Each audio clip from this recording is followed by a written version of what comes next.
What's going on, guys? Right by me, teacher in the house, and welcome back to the LGL week number 2 Power Rankings. I'm not alone this week. He's come back out of his closet again. The big goose has rejoined us. How you doing, dude? I'm doing alright. I'm just glad to be back. Right. And with all that going on, as always with our Power Rankings, our main focus is to separate people. It's going to be win-loss with differential as a tiebreaker. In any instance where these are still both identical, there will be an additional factor which we'll talk about as we get to it. Same old, same old. I say it every time just in case someone didn't watch the last one.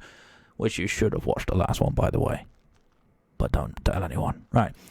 With all that being said, coming in at rank number 14, he's still there. The Potpourri's posse. I nearly said it wrong again. And Coach Chronoculars. I had to do this take twice last week because I kept saying pussy instead of posse. But that's a thing. But yeah, Chronoculars this week came up against Chicken, who is very, very strong. And unfortunately, after a couple of decent starting plays in the early instance, we did actually see him make some pretty good switches early on. You know, switching in the Duskull on the NK Superpower and stuff like that. Really, really good plays on his part, but it wasn't enough to kind of catch him up in the long run. As despite that, he couldn't get through the Pumpkaboo, let alone the rest of the team, unfortunately. And that means it's a back-to-back 4-0 loss for him.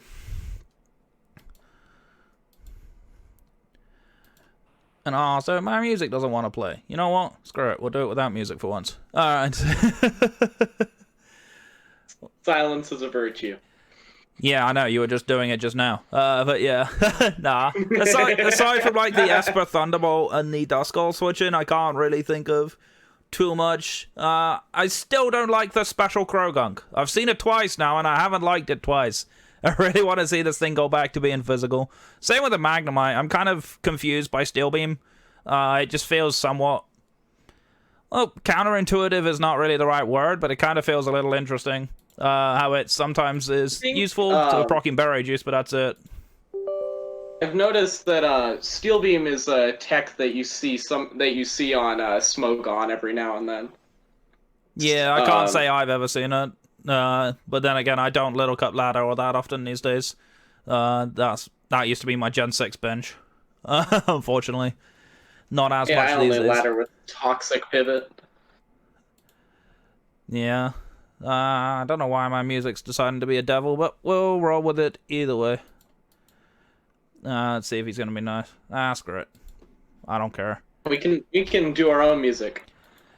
Yeah, I'd rather not hear you singing again. Thank you. Right.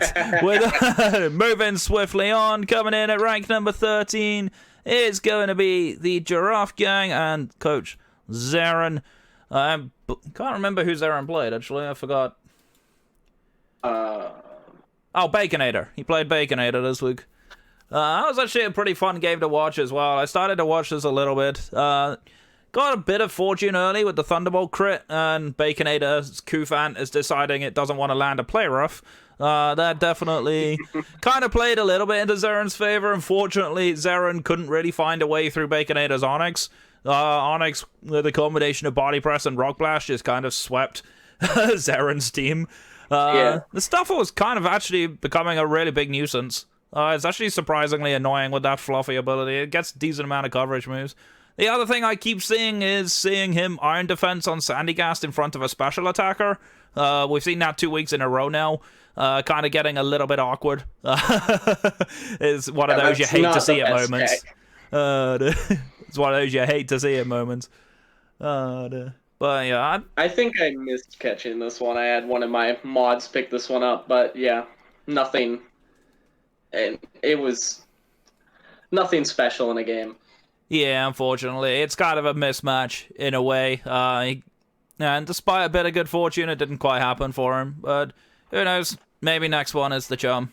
You never quite know. Nobody likes being winless at the start of a season. It definitely doesn't help. But maintain. Go for it. Next up, we have the Cambridge Wild Caterpies coming up. ODF is their coach. He's a glorious content creator that I believe you mentioned last Power Rankings. Yeah, absolutely. If I remember correctly, his match was against Thief, correct? Was it Thief he played? And I have to always look. No, Produce played Thief. I think ODF played Nougat Boy. Oh yes, yes. And it's another one that felt pretty overpowered for most of the matchup. I can't even think of a point in the game where he had a real pressing advantage in it. Yeah, he didn't really get a lot going here. Something that I noticed from watching his builder, he definitely took a lot of advice from the first power ranking video. His EV spreads and stuff like that were way better. He actually got correct natures and stuff like that. So he's clearly listening to what's going on, which is good. But the one thing I'm noticing in both battles so far is his tendency to miscalc a lot of things. Something that I'm noticing a lot is he's just somewhat using standard showdown sets in a way. But when he's calking, he's not actually calking his own specific sets. I can immediately think of the Spritzy getting murdered by a gunk shot from the Pancham. He thought the Spritzy would live it, but it turns out he was a leftover Spritzy and not an Eviolite Spritzy, which meant that the Spritzy doesn't live. And stuff like that. Little pro tip for you, ODF. If you actually do know this, you can import your team builders from Showdown directly into your damage calc, and then you can calc a lot more accurately from there. I probably shouldn't have told you that because you're playing me this week, but at the end of the day, but yeah, at the end of the day, like, it's important to kind of calc more accurately. I think your team was fine. I didn't see necessarily a pick I wouldn't have brought there. Obviously, Cubone definitely was a problem. Cubone's a problem for a lot of teams. Cubone is a fantastic wall breaker. And he didn't really have the best answers for Cubone, honestly. Maybe Ferroseed, but Ferroseed didn't really do a lot. So we're kind of... yeah. But he might have been able to pull it out with a Dewpider throwing off a couple Scalds, but... Yeah, even then, that's kind of clutching at straws, given the fact there's a Pancham and a Pawniard still up, at the end of the game. It's very, very tough. I do think this team is good, but we haven't quite seen ODF get the full potential out of his team yet. So I'm looking forward to seeing what he does against me. I've kind of got a bit of an experimental team this week, so I got to test him in a way that he hasn't been tested yet. So I'm going to be interested to see what he pulls up. But I wouldn't be too surprised if he brought a fairly standard team against me. I don't think he has the best answers for some of my big threats, so we shall see. Alright then. Next up, oh look, fancy seeing him down here. The big goose is back and he's fallen down the rankings. It's me. Oh dear. Yeah. I'd love to take a bit about this. Go for it. Have fun. So I'm gonna be perfectly honest. I suffered from a little bit of a lack of preparation. I've had a pretty busy week going down, and it was the last day, and I was just out of class. I pulled up my team from the last match, made a couple tweaks to answer basically just Larvesta, and moved straight into the matchup. There was definitely an element of RNG in there. There was the flinch with the waterfall. There was a cross-chop miss near the end. But all things considered, I think it was all about I did not prep a team this week. I probably should have brought in Litten with me over either Riolu or Honedge, but all in all, Epsilon played a really clean game. Played a mostly clean game until... Well, the beginning was a little bit rocky, and by the end game, it was a pretty standard affair. Anything else you'd like to say on it? I think that's perfectly fair. I think, honestly, when it comes to lack of prep, that's one of the hardest things to deal with, because your opponent's probably going to have out-prepped you, and that's something that it can be challenging. It can definitely be daunting to deal with. Plus the fact that both of you guys are decent players, right? It's not exactly like, oh, this is a mismatch, I don't need to put the work in, right? Both players are decent, and when they're at their best, they're going to be very strong.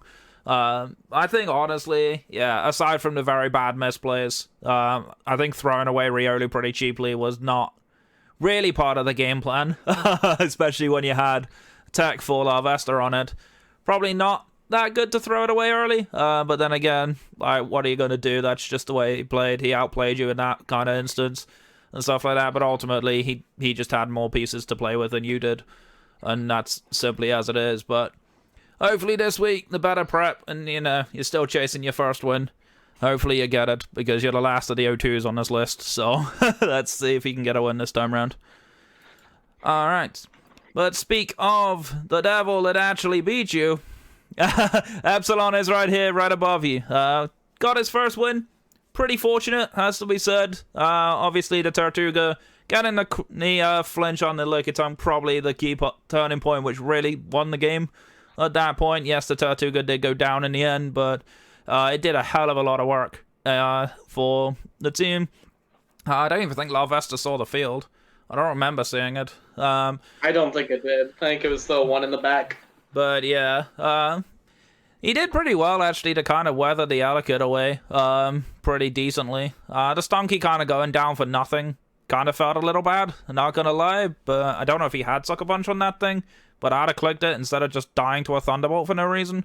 But yeah, there's a few little kinks, there's a few little irons out in the armor, but the turn 1 was very strong. Clink actually did surprisingly well. I'm not a huge fan of Clink, but it actually wasn't too bad. And then ultimately the Fungus endgame picking up the kill on the Omanyte. Definitely a decent endgame for him. I think he will have to iron out some of the weird plays and stuff like that, but I think he's going to be very strong moving forward. I wouldn't be surprised to see him climbing up.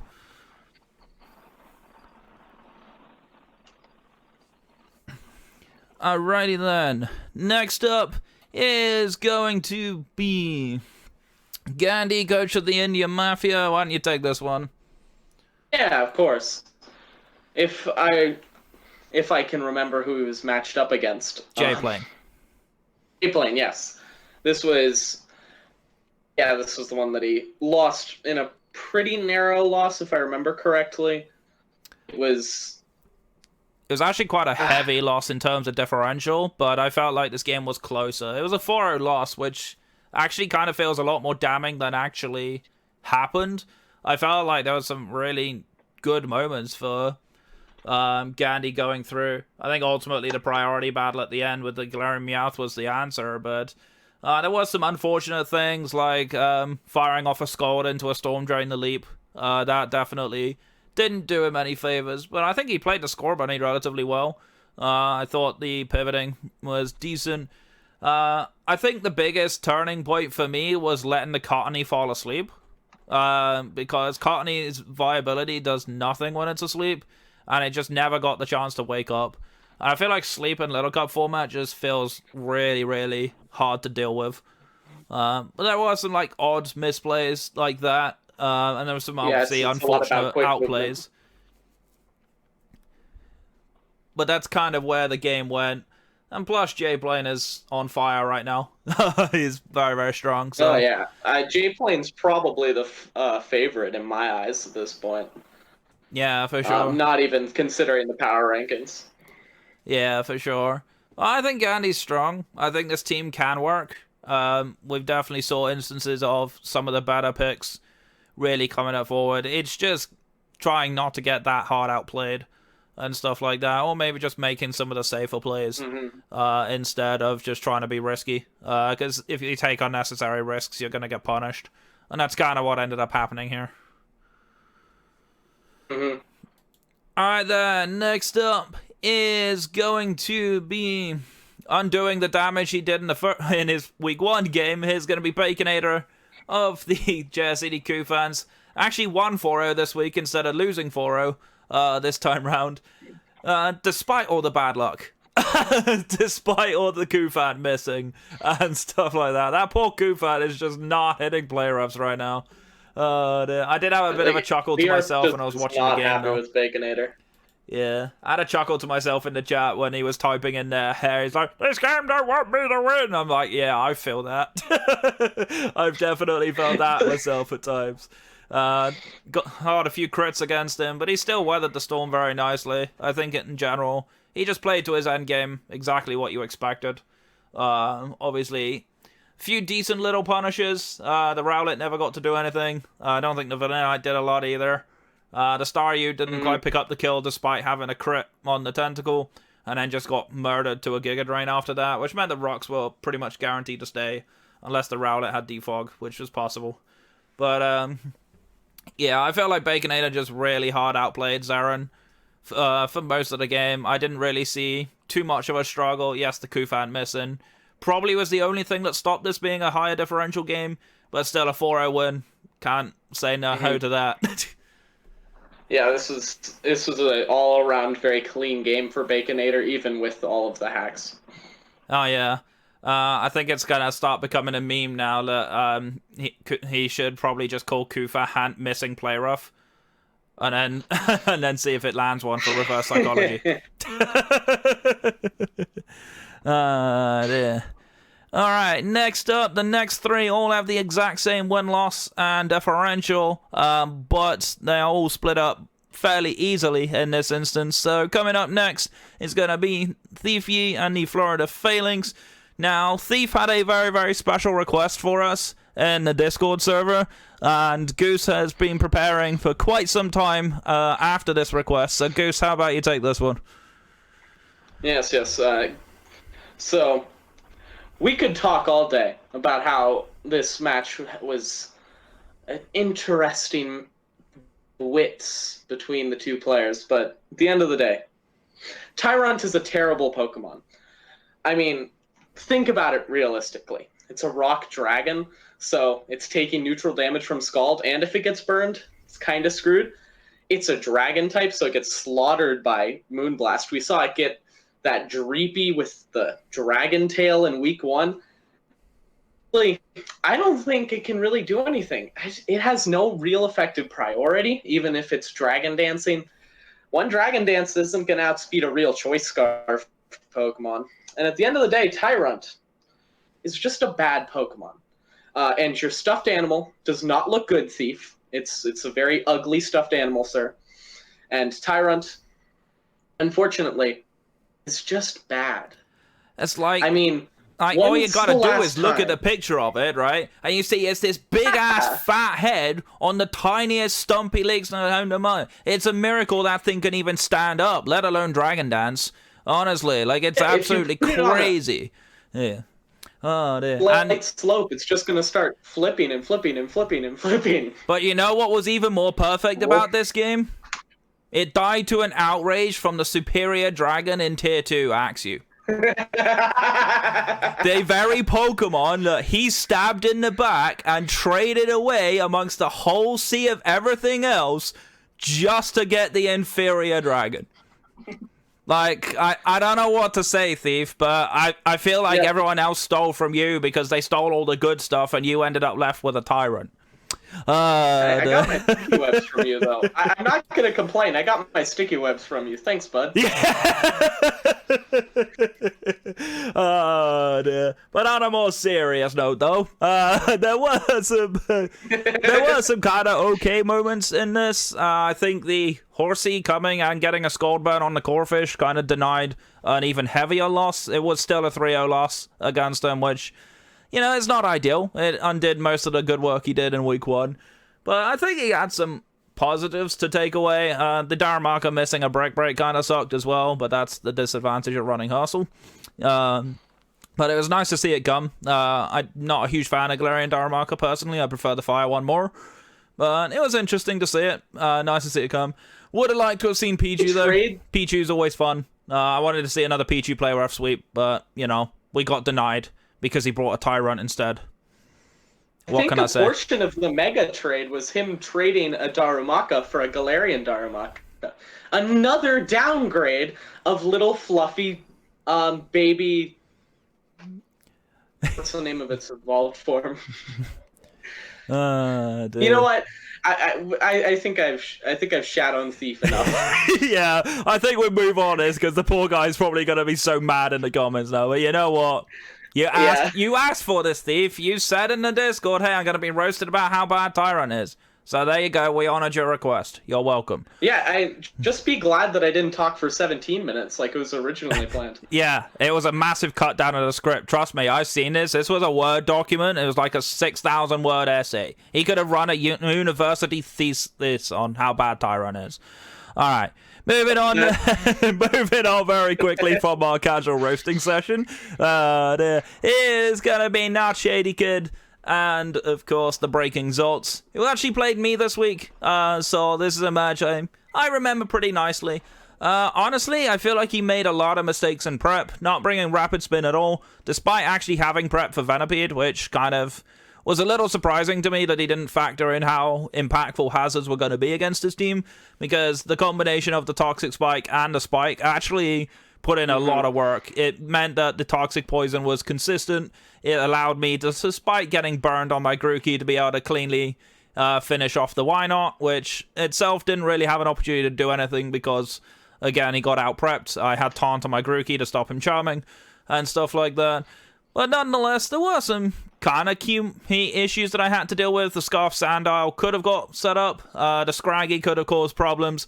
But for the little goose, my little Wooper, of course, definitely did a hell of a lot to deal with him. And I'm super glad I stole him from my co-host because he was definitely very impactful in this match. I feel like that was the big issue here. Not Shady Kid packed a lot of sweepers, and then you just threw the lump of a Wooper in front of it, and he soaked it all up until next Tuesday.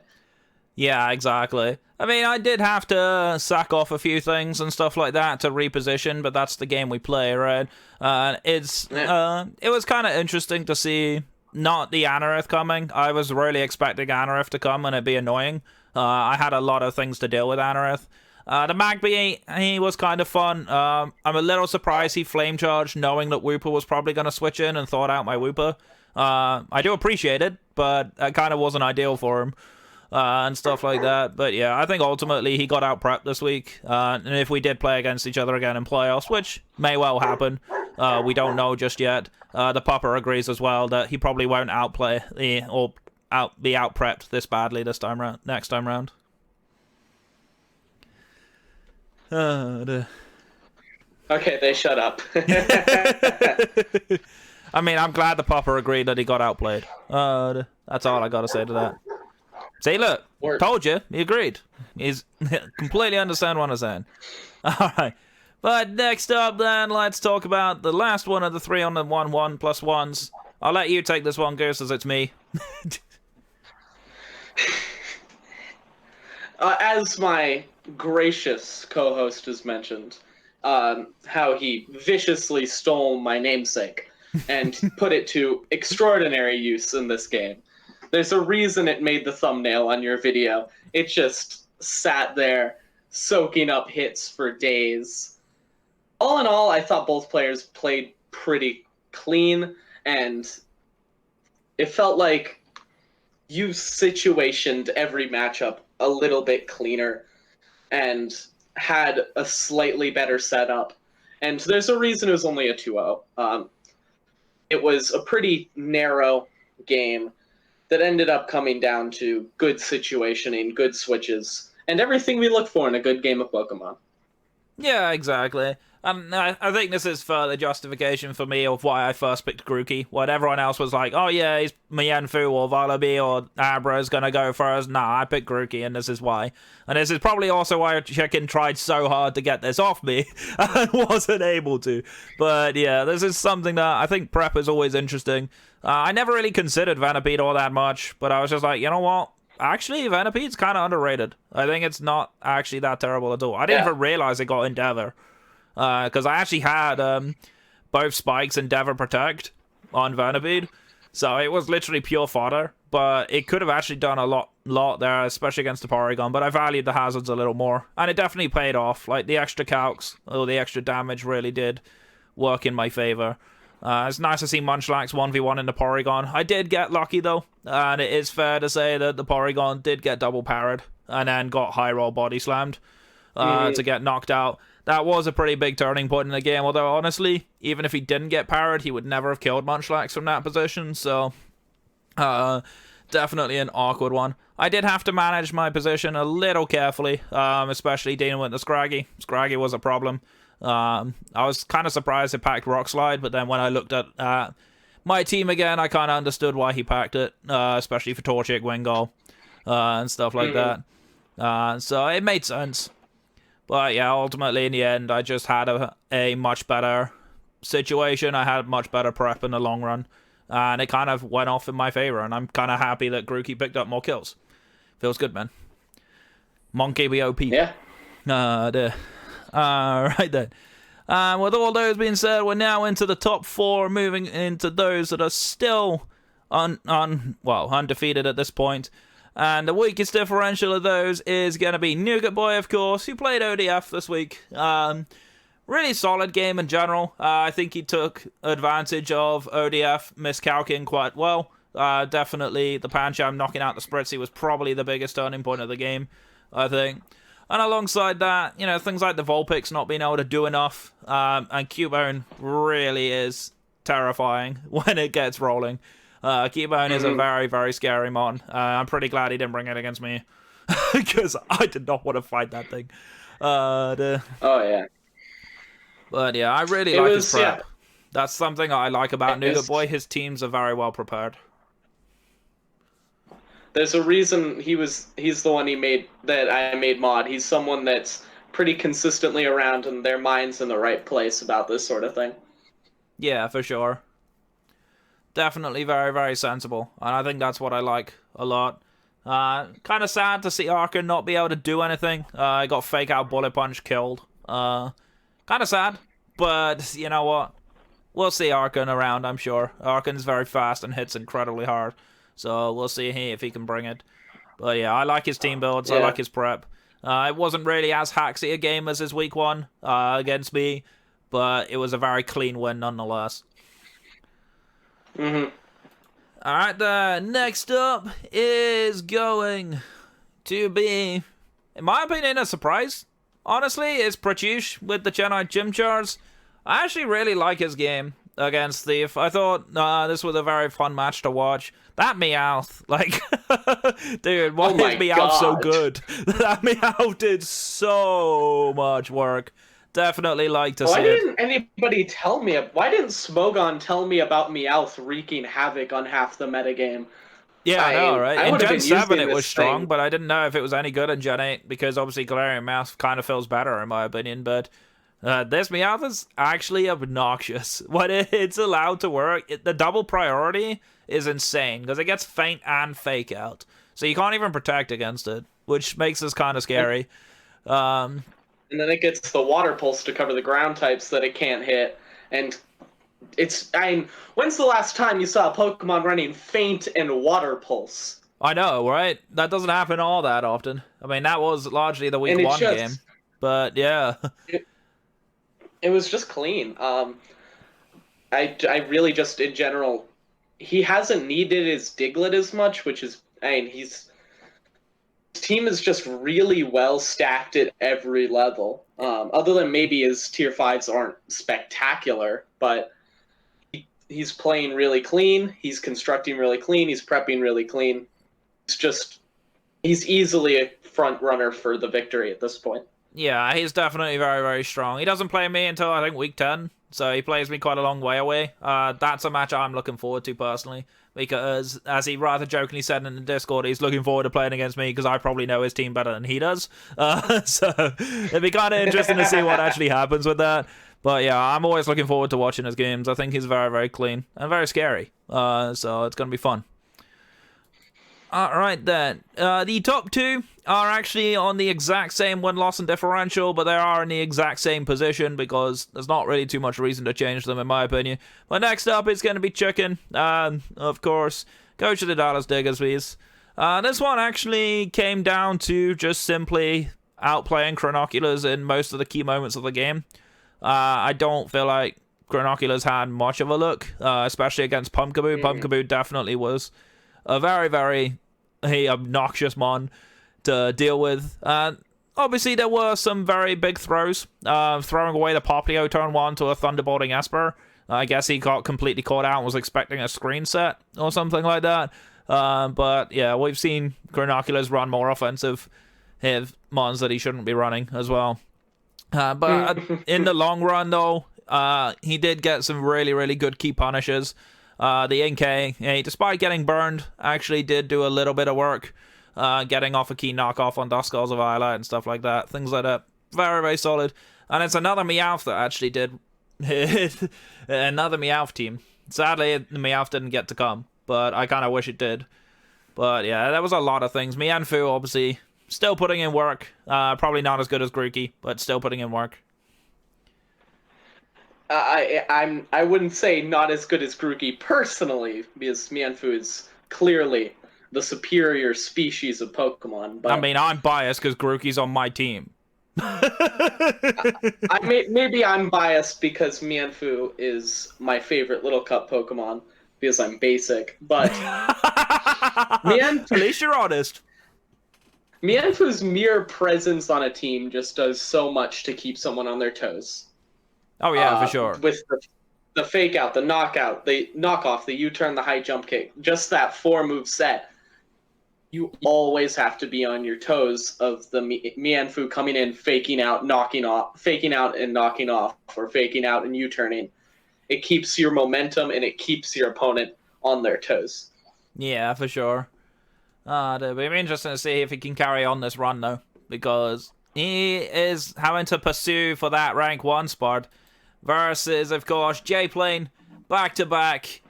Straight up 4-0 wins, and actually had to take on a very, very tough challenge to get there too, because his matchup was not the easiest, has to be said, but he played this incredibly well, pretty much from the get-go. Like, it just looked like he knew how to win the game. That Slowpoke was sitting there for days until it eventually died to a Scorbunny's U-turn, but it just took so much to be able to break through that, and by the time his opponent did eventually break the Slowpoke, it was too little too late. And it's just so clean. J-Plane just showed how well set up his defensive cores are. Even his Slowpoke, Lileep, and Timber, that right there is so much bulk to try and push through. It just showed how cleanly his team works together and how really clean of a player J-Plane is. Oh yeah, for sure. Every game he plays like he's on a smog tour. It's impressive. And it's like you can't even point one glaringly bad play that he had to pull back from because there wasn't one. Like, it's as simple as that. Like, it's that clean that it's just so difficult to kind of find a chink in the armor. And that's going to be a pain for everyone else who's still got to play him. I'm looking forward to playing him. I can't wait. That's going to be fun. I think he said he's a first-time Little Cup draft leaguer too, first or second time in a draft league. I mean, he's definitely got good mechanics. I'll give him that. He's definitely got good mechanics. If that means anything, the J-Plane could go really far in the Little Cup. Yeah, for sure. Sphere. For sure. But it'll be interesting to see if he can keep this up though, or if anyone does actually find the chink in this guy's armor, because sure as hell the first two would be damned if they could find it. But we need we need a think tank to try and figure out. We just need a private group. We need a private group call of everybody else in the league but J-Plane and be like, how the hell do we beat this guy? We just do very strategic trades so that one person can set up the perfect team. Yeah. And everyone else just quits. But yeah, all jokes aside though, I do look forward to watching his next games. This is just going to be so much fun to watch. But of course... Yes, watching J-Plane play is a treat. Hell yeah. But of course, that then concludes the Week 2 Power Rankings. Thank you, Goose, for joining me as always. Of course. Anytime. Alright, and with all that being said, thank you so much for watching. My name is Rybomby Teacher. That's the Big Goose. I am the Big Goose. That is a fact. Stay safe, stay awesome, and we'll catch you guys next time. Take care.